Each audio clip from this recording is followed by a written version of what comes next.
So when it comes to what's happening with Pat McGrath Labs, there are some updates. So the latest is that they stopped the asset sale. Okay, so they paused that. There's going to be no more auction.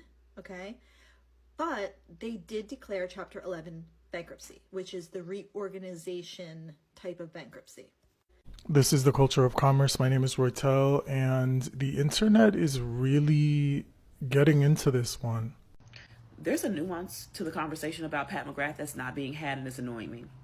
Y'all are still mad at Auntie Pat because she became the creative director of Louis Vuitton. And I feel like if we say that quiet part out loud, the rest will start to make sense. So let's talk about what happened and what it actually means for the company and for her. I feel like this news about Pat McGrath Labs is resonating with a lot of people and for many reasons. You all want to talk about Tom Ford, Chanel, Dior, all of those brands are cheaper, right? But what I need everybody to understand is those brands might be cheaper, but the runway looks, the makeup looks that you know of those brands, you know those looks because of Pat McGrath. So of course there's the subject of private equity, which is the reason a lot of people are attributing for this brand not living up to its billion-dollar valuation, especially in the time frame. Her brand, and then in 2018, it raises $60 million from a private equity firm that valued the company at around $1 billion.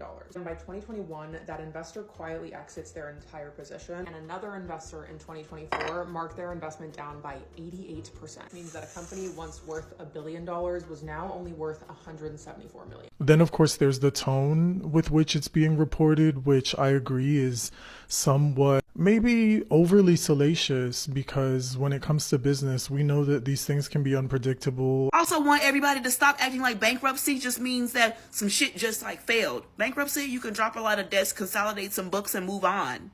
it's so funny because I see on this app all the time, entrepreneurs trying to do their thing, trying to make a living, trying to work for themselves. And there's a loud crowd that says, get a job.